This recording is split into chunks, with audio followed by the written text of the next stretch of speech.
الشیطان الرجیم بسم اللہ الرحمن الرحیم قال یا قوم لیس بی سفاہۃ ولکنی رسول من رب العالمین ابلغکم رسالات ربی وانا لکم ناصح امین اوعجبتم ان جاءکم ذکر من ربکم علی رجل منکم لینذرکم واذکروا اذ جعلکم خلفاء من بعد قوم نوح وزادکم فی الخلق بسطا فاذکروا آلاء اللہ لعلکم تفلحون قالوا اجئتنا لنعبد اللہ وحدہ ونذر ما کان یعبد آباؤنا فأتنا بما تعدنا ان کنت من الصادقین صدق اللہ العظیم۔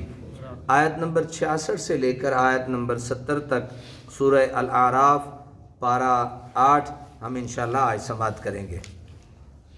قال یا قوم لیس بی سفاہا، قال یا قوم لیس بی سفاہا، ہود نے کہا کہ اے میری قوم، ہود علیہ السلام نے کہا کہ اے میری قوم، لیس بی سفاہا، مجھ میں ذرا نادانی نہیں، مجھ میں ذرا بھی نادانی نہیں، ولکنی رسول من رب العالمین، بلکہ میں تو رسول ہوں رب العالمین کی طرف سے۔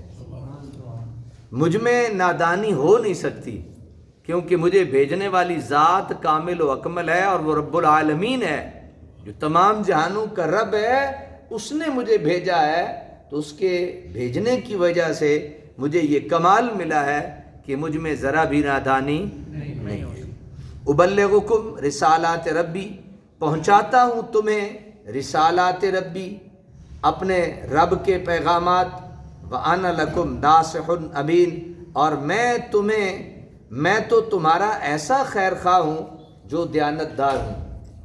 خیر خواہ ہوتے ہیں، بھلے کرنے والے بھی ہوتے ہیں، لیکن مفادات ان میں کبھی کبھی اپنے بھی ہوتے ہیں، بددیانت بھی ہوتے ہیں، لیکن اللہ تعالیٰ حضرت ہود علیہ السلام انہیں یہ کہہ رہے ہیں کہ میں تمہارے رب کی طرف سے بھیجا ہوا ہوں اور میں تمہارا خیر خواہ بھی ہوں اور دیانتدار بھی ہوں۔ میں بڑی دیانتداری کے ساتھ اللہ تعالیٰ کا پیغام تم تک پہنچا رہا ہوں۔ میں دیانتدار بھی ہوں اور کیا ہوں؟ خیر خواہ بھی ہوں۔ اوعجبتم ان جاءکم، کیا تم تعجب کرتے ہو کہ آئی تمہارے پاس ذکر نصیحت؟ کیا تم اس بات پہ تعجب کرتے ہو کہ تمہارے پاس نصیحت آئی؟ من ربکم، تمہارے رب کی طرف سے، علی رجل منکم، ایک آدمی کے ذریعے۔ کیا اس بات پہ تم تعجب کر رہے ہو کہ ایک آدمی کے ذریعے اللہ تعالیٰ نے تم تک پیغام پہنچایا؟ فرشتے کے ذریعے، کسی اور مخلوق کے ذریعے نہیں آیا، بلکہ جو تم جیسا ہے بظاہر اس کے ذریعے سے تمہاری طرف پیغام آیا۔ تم اس بات پہ تعجب کر رہے ہو؟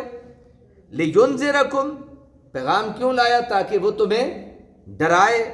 وَاذْكُرُوا إِذْ جَعَلَكُمْ خُلَفَاءَ مِن بَعْدِ قَوْمِ نوح، اور یاد کرو جب اس نے بنا دیا تمہیں جان نشین قوم نوح کے بعد، وزادکم فی الخلق بسطا، اور بڑھا دیا تمہیں جسمانی لحاظ سے قد و قامت میں، تمہاری قد و قامت بھی بڑی بڑھا دی، اور اللہ تبارک و تعالیٰ نے تمہیں جو ہے وہ بڑھا بھی دیا اور قد و قامت بھی بڑھا دی، اور تمہیں نوح علیہ السلام کی قوم کے بعد جان نشین بھی بنا دیا۔ کل بھی اس جیسا ایک پیغام ہم نے اللہ کا پڑھا تھا نا، جب یہ آیا تھا کہ اوعجبتم ان جاءکم ذکر من ربکم علی رجل منکم لینذرکم ولتتقوا ولعلکم ترحمون۔ یہاں کیا ہے؟ لینذرکم واذکروا اذ جعلکم خلفاء من بعد قوم نوح وزادکم فی الخلق بسطا۔ فاذکروا آلاء اللہ، جب یہ اللہ نے تمہیں اعزاز بخشا تو یاد کرو اللہ کی نعمتوں کو، لعلکم تفلحون، تاکہ تم کیا ہو جاؤ؟ کامیاب ہو جاؤ۔ یہ بستہ سے مراد کیا ہے؟ قد و قامت، شکل و صورت اور قوت و طاقت اللہ تعالیٰ نے یہ تمہاری بڑھا دی ہیں کہ تمہیں حضرت نوح علیہ السلام کی قوم کا جان نشین بنا دیا ہے۔ تمہارا قد بھی بڑھ گیا، تمہاری شکل و صورت بھی جو ہے اس میں اضافہ ہو گیا، بہت قد و قامت بھی بڑھ گیا۔ اور اعلیٰ، فاذکروا، یاد کرو کس کو؟ اعلیٰ کو، نعمتوں کو۔ اللہ بار بار مختلف انداز میں نعمتوں کے یاد کرنے کا ذکر کرتا ہے۔ جو شخص اللہ تعالیٰ کی نعمتوں کو یاد کرتا رہے اور اللہ تعالیٰ کی نعمتوں کا شکر ادا کرتا رہے تو اللہ تعالیٰ اس پہ یہ مہربانی کرتے ہیں کہ اللہ تعالیٰ اس کی نعمتوں کو بڑھا دیتے ہیں، اللہ تعالیٰ اس کی نعمتوں میں برکتیں عطا کر دیتے ہیں۔ تو اللہ تعالیٰ نے یہاں بھی کہا فَاذْكُرُوا آلَاءَ اللَّهِ، یہ تھوڑی اللہ کی نعمت ہے کہ تمہارا قد کاٹ بڑھ گیا، یہ تھوڑی نعمت ہے کہ اللہ تعالیٰ نے تمہیں سر سے پاؤں تک مکمل پیدا کر لیا، یہ تھوڑی نعمت ہے کہ تمہارا جا، تمہاری عزت، تمہارا وقار بڑھ گیا۔ یہ ساری عزتیں ہیں اور یہ اللہ تعالیٰ نے نعمتوں میں گنوائی ہے۔ اللہ تعالیٰ نے یہ کن میں گنوائی ہیں؟ نعمتوں میں۔ کسی کو عزت ملے یہ بھی اللہ کی نعمت ہے، کسی کا جو ہے وہ معاشرے میں مقام بلند ہو یہ بھی اللہ کی نعمت ہے۔ اور یہ ساری ذکر کرنے کے بعد کا فَاذْكُرُوا آلَاءَ اللَّهِ، اللہ کی نعمتوں کو یاد کیا کرو۔ جب تم اللہ کی نعمتوں کو یاد کرو گے تو فائدہ کیا ہوگا؟ لَعَلَّكُمْ تُفْلِحُونَ، اللہ تعالیٰ تمہیں کامیاب کر دے گا۔ آنکھ کی نعمت اللہ نے دی، اس کو یاد کرو، اور اس کے یاد کا بہترین طریقہ یہ ہے کہ جس مقصد کے لیے اللہ نے آنکھ دی ہے ہم اس آنکھ کو اسی مقصد کے لیے استعمال کریں۔ کان اللہ تعالیٰ نے جس مقصد کے لیے دی ہے اس کو اسی مقصد کے لیے استعمال کریں۔ زبان جس عمل پہ اور جس طریقے پہ اور جس طرز پہ اللہ تعالیٰ نے ہمیں زبان دی اور جو چاہتا ہے اللہ اس زبان سے کام لینا، اگر ہم وہ کام کرتے رہیں گے تو اللہ اس سے راضی ہوگا، یہ اس نعمت کی یاد ہوگی۔ اسی طرح دل ہے، اسی طرح انسان کا سر سے پاؤں تک وجود ہے۔ اللہ تعالیٰ نے ایک انسان کو ذاتی، اندرونی اور بیرونی لاتعداد اور بے حد و بے حساب نعمتوں سے نواز رکھا ہے، اور جب بندہ اللہ تعالیٰ کی نعمتوں کو یاد کرتا ہے تو اللہ تعالیٰ اس کی نعمتوں میں اسے برکتیں بھی دیتا ہے اور اللہ اسے کامیابیاں بھی دیتا ہے۔ قالوا اجئتنا، وہ کہنے لگے اے ہود، جب یہ کہا نا حضرت ہود علیہ السلام نے تو کہنے لگے اے ہود اجئتنا لنعبد اللہ وحدہ، کیا تم اس لیے آئے ہو ہمارے پاس کہ ہم عبادت کریں ایک اللہ کی؟ کیا تم اس لیے آئے ہو ہمارے پاس کہ ہم ایک اللہ کی عبادت کریں؟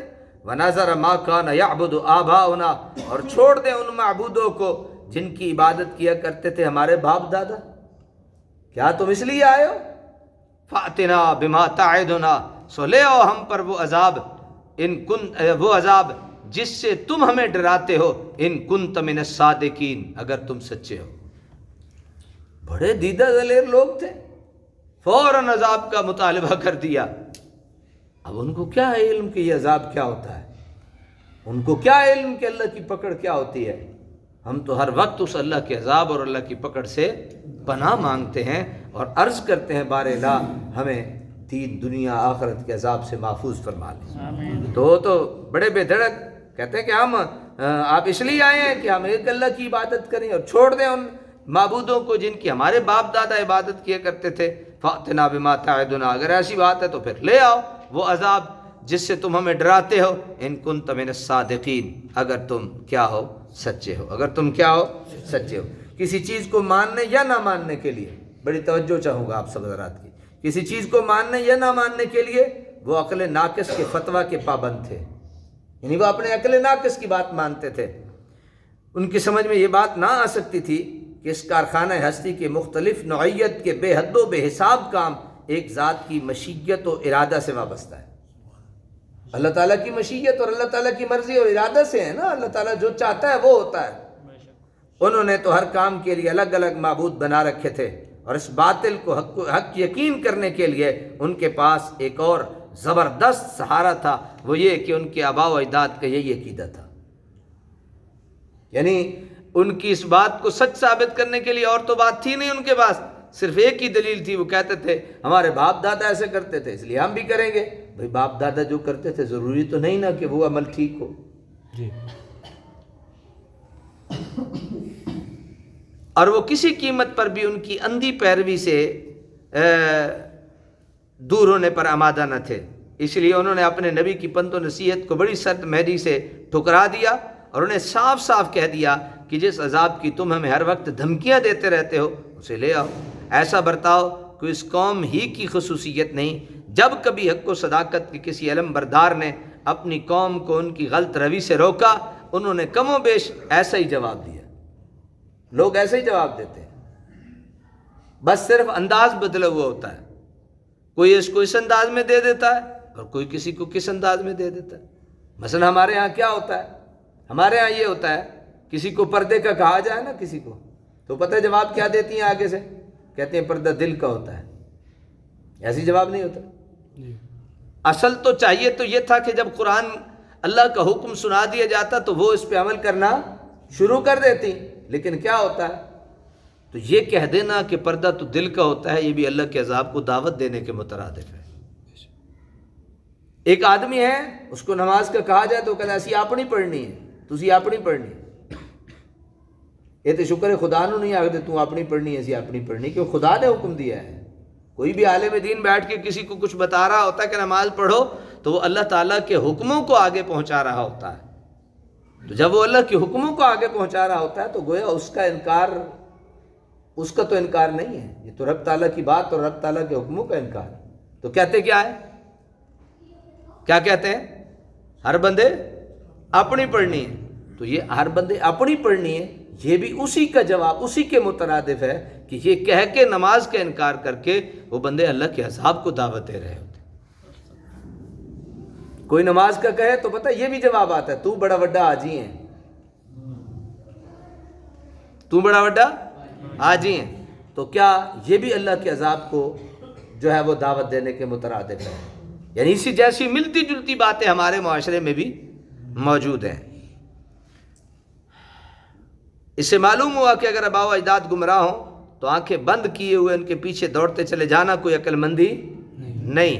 لیکن اگر آباء و اجداد حق پر ہوں بلکہ حق کے علمبردار رہے ہوں اور ان کی زندگیاں، ان کا عمل اور ان کا وجود ہی اسلام کی حقانیت کی روشن دلیل ہو، جیسے بفضل اللہ تعالی اہل سنت والجماعت کے اسلاف کرام تھے، تو ان کی اقتداء اور پیروی عین ہدایت اور سعادت ہے.